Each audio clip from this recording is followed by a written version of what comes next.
Bismillahirrahmanirrahim. Assalamualaikum warahmatullahi wabarakatuh. Alhamdulillahirabbil alamin. Insyaallah kita kembali belajar kimia. Kali ini yang akan kita pelajari adalah mengenai teori atau mekanika kuantum. Apa tujuan kita mempelajari materi mekanika kuantum ini? Jadi tujuannya adalah menjelaskan teori atau mekanika kuantum. Nah, sebelum kita masuk ke teori mekanika kuantum, masih ingatkah kalian tentang teori atom Bohr? Oke, jadi teori atom Bohr itu yang pertama mengamati spektrum atom unsur hidrogen. Yang kedua, spektrum yang dihasilkan berupa spektrum garis. Yang ketiga, elektron beredar mengelilingi inti atom pada lintasan tertentu atau pada kulit tertentu. Dan yang keempat, menghubungkan teori struktur atom dengan tingkat energi elektron.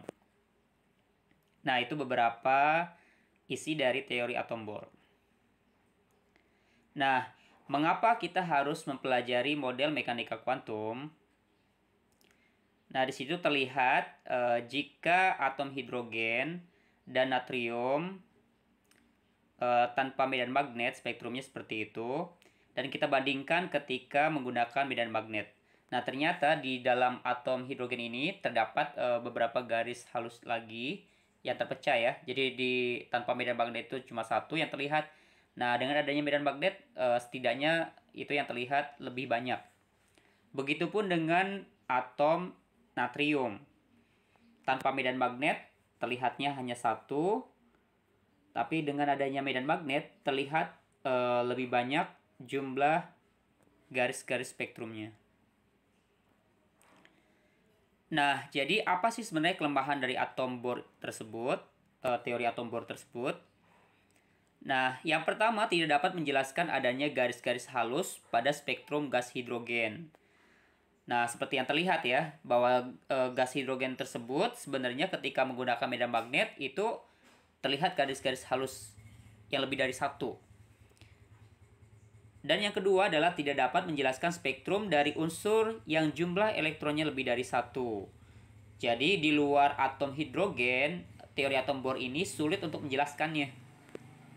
Sehingga ilmuwan itu berlomba-lomba untuk mencari bagaimana jika spektrum tersebut diuji pada atom yang lebih dari satu elektron. Nah, bagaimana sifat elektron pada atom?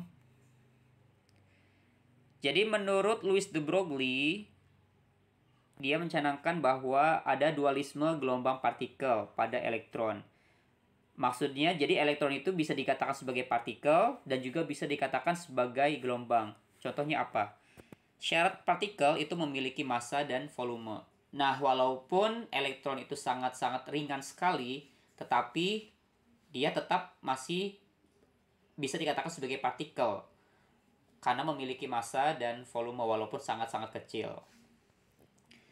Dan bagaimana dengan gelombang? Jadi elektron itu sebenarnya juga termasuk gelombang. Dari mana? Jadi elektron itu memiliki energi. Contohnya petir. Petir itu sebenarnya adalah aliran energi elektron. Jadi hantaran-hantaran energi yang dialirkan melalui elektron-elektron. Nah, di sini ada seperti kipas ya. Seperti kipas atau baling-baling yang berputar. Nah, seandainya baling-baling ini statis atau tidak berputar, pasti kita tahu letak dari baling-baling tersebut. Misalnya kalau baling-balingnya itu ada 3 arah misalnya. Arah A, arah B, dan arah C. Nah, itu ketika kondisi statis kita dapat menunjuk yang baling-baling bagian A, bagian B, dan bagian C-nya. Tetapi ketika kipas atau baling-baling tersebut berputar, nah kita tidak dapat menentukan dengan pasti posisi A, B, dan C-nya. Sama seperti elektron, karena elektron selalu berputar mengelilingi inti, jadi posisi elektron itu tidak dapat dikatakan secara pasti posisinya. Tetapi kita dapat mengetahui peluang terbesar elektron itu ada. Nah, sama seperti kipas tersebut atau baling-baling tersebut.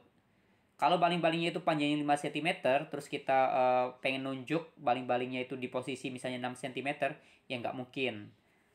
Karena dia berputarnya pasti di antara 5 cm diameternya misalnya.